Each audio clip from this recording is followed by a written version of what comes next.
শক্তির যে জায়গাগুলো সেগুলোকে প্রশ্নবিদ্ধ করে সাংস্কৃতিক বয়ান নির্মাণের চেষ্টা করেছে। জুলাই বিপ্লব কিন্তু সেই প্রচেষ্টাগুলোকেও পরাজিত করেছে।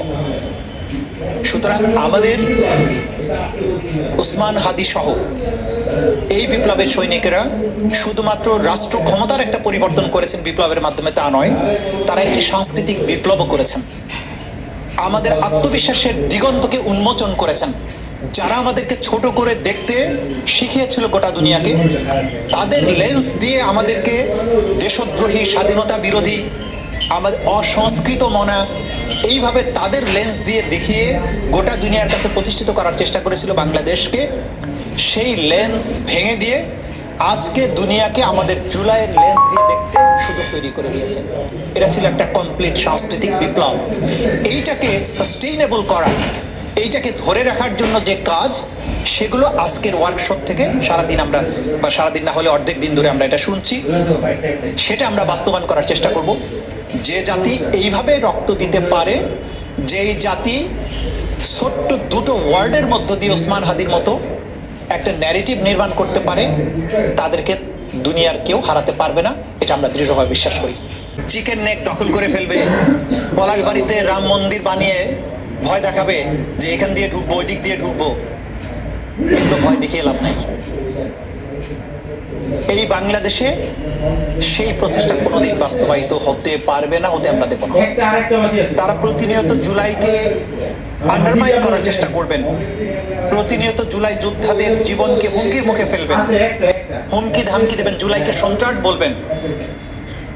আমাদের এই বিপ্লবের অন্যতম নায়ক ওসমান হাদিকে সন্ত্রাসী বলার ধৃষ্টতা দেখাবে। আপনারা চেয়ে চেয়ে দেখেন, এই জন্য কি আপনাদেরকে ক্ষমতায় বসিয়েছিলাম? 17 বছর রাজনীতিবিদরা, যারা ক্ষমতায় আছেন তারা সহ, যারা ক্ষমতায় নাই তাদের সহ বলছি, কিছুই কিন্তু করতে পারেন নাই। এই জেনারেশন জি যেটা 36 দিনে করে দেখিয়েছে,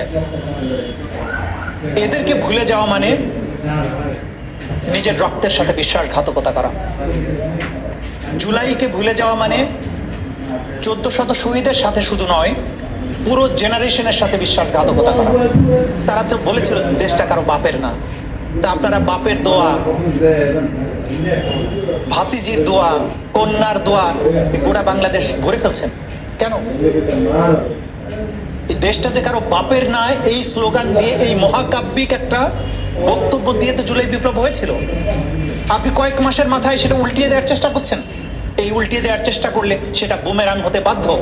আপনারা অচিরে সেটা হয়তো উপলব্ধি করবেন। আমরা চাই না সেই পরিস্থিতি সৃষ্টি হোক যে বাংলাদেশের একটা মিসাইলের ভয়ে বাংলাদেশের আশেপাশে কয়েক হাজার কিলোমিটার থেকে কেউ বাংলাদেশ থেকে চোখ তুলে তাকানোর দুঃসাহস করবে না।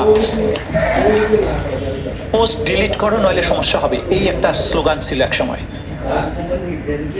আবার মনে হচ্ছে সেই সময়টা ফিরে আসার চেষ্টা করছে।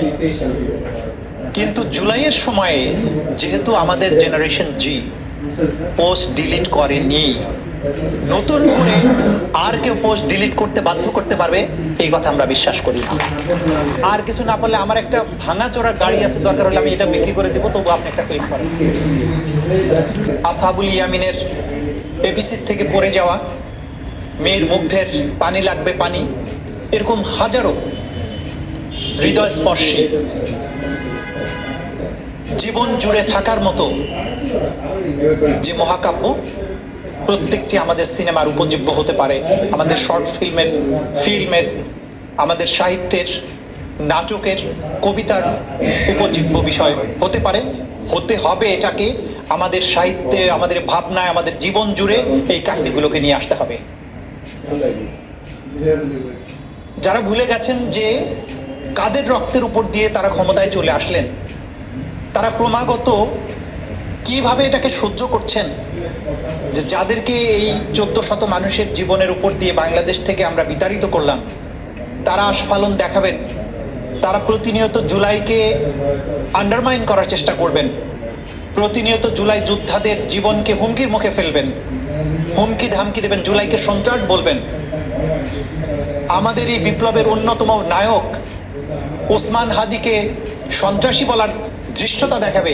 আপনারা চেয়ে চেয়ে দেখেন, এই জন্য কি আপনাদেরকে ক্ষমতায় বসিয়েছিলাম?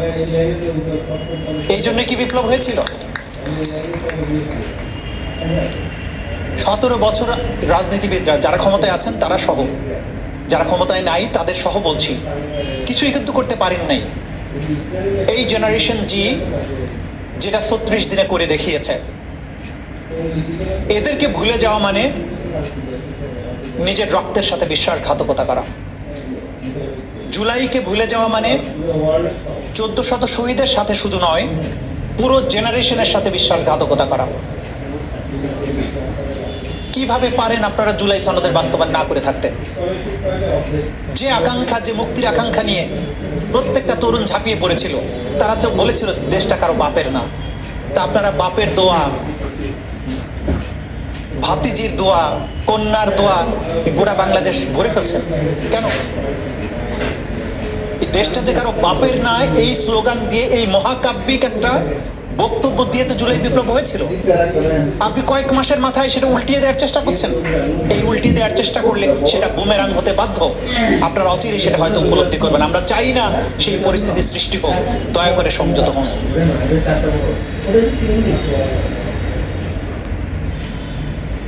জুলাইয়ের অমানবিক যে গণহত্যার কথা বলছি, সেটা ইন্টারন্যাশনাল লতে জেনোসাইড যেটা বলা হয় সেটা নয়, এটা ক্রাইমস এগেইনস্ট হিউম্যানিটি।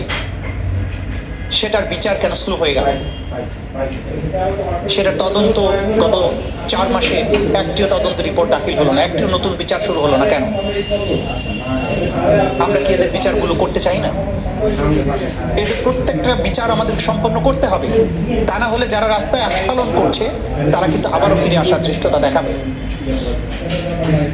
বিচারিক কর্মকাণ্ডের মধ্য দিয়ে ইতিমধ্যেই যে সমস্ত সাক্ষ্য প্রমাণ আদালতে উপস্থাপিত হয়েছে, শেখ হাসিনার বিরুদ্ধে যে গণহত্যার মামলার রায় হয়েছে, এই রায়টি আমি সবাইকে অনুরোধ করবো যে এটা পড়ে দেখা উচিত। এই রায়টির উপরে অনেক বই লেখা উচিত। এইখানে যে সমস্ত সাক্ষীরা সাক্ষ্য দিয়েছেন, প্রত্যেকটি সাক্ষ্যের উপরে আরেকটি বই লেখা সম্ভব। খোকনচন্দ্র বর্মন গুলিতে যার মুখমণ্ডল পুরোটাই উড়ে গিয়েছে, সে তার বর্ণনা দিয়েছে। যে ছেলেটির শরীরে 600-র মতো পেলেটস এখনো রয়েছে, তারা সাক্ষী দিয়েছে। যারা চোখ হারিয়েছে তারা সাক্ষী দিয়েছে। এই প্রত্যেকটি কাহিনী বিচারিক প্রক্রিয়ার মধ্য দিয়ে ইতিহাসের একটা জায়গায় স্থান পেয়েছে। সেগুলোকে ছড়িয়ে দিতে হবে সকলের মধ্যে, যাতে করে যে স্বৈরশাসক, যে ফ্যাসিস্ট, যারা আবার আস্ফালন করার চেষ্টা করছে, এটা এই ন্যারেটিভটাকে এমন জাদল্যমান করতে হবে যে ওরা আর কখনো চোখ তোলার সাহস পাবে না। বাংলাদেশে সেই পরিবেশটা তৈরি করতে হবে। বহু কষ্টে, বহু স্বপ্ন নিয়ে জুলাই জাদুঘর প্রতিষ্ঠা করা হলো। প্রত্যেকটি কর্নার জুলাইকে ধারণ করে তৈরি করা হলো। আমাদের যে আবেগ ছিল, জুলাইয়ের বিপ্লবীদের যে কর্মকাণ্ড ছিল, প্রত্যেকটা জিনিসকে এখানে ফুটিয়ে তোলার চেষ্টা করা হয়েছে। পাশাপাশি 17 বছর ধরে ক্রসফায়ার, গুমের মতো ভয়াবহ অপরাধগুলো নিয়ে যা কিছু করেছে, আয়নাঘর তৈরি করেছিল যেগুলো, প্রত্যেকটি সেখানে স্থাপন করা হয়েছে। কি কারণে জুলাই জাদুঘর ওপেন করা হচ্ছে না আমরা জানতে চাই।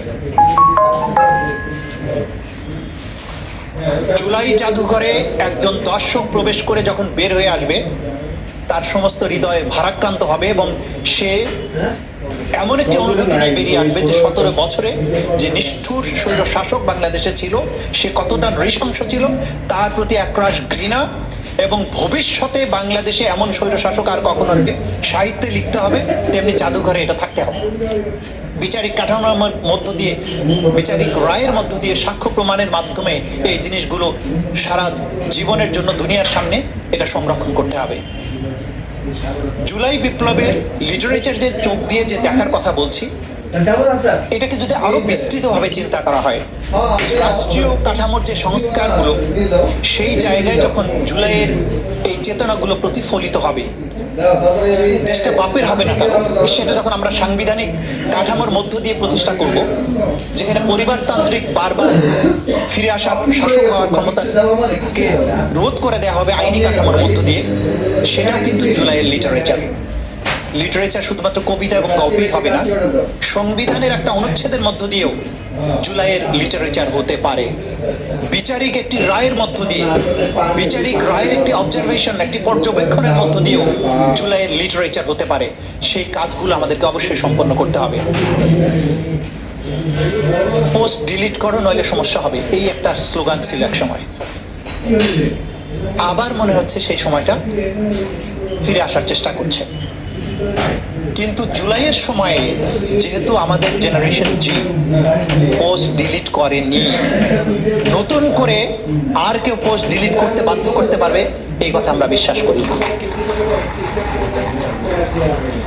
সুতরাং কোনো পোস্ট ডিলিট হবে না, কোনো লিটারেচার হওয়া বন্ধ হবে না।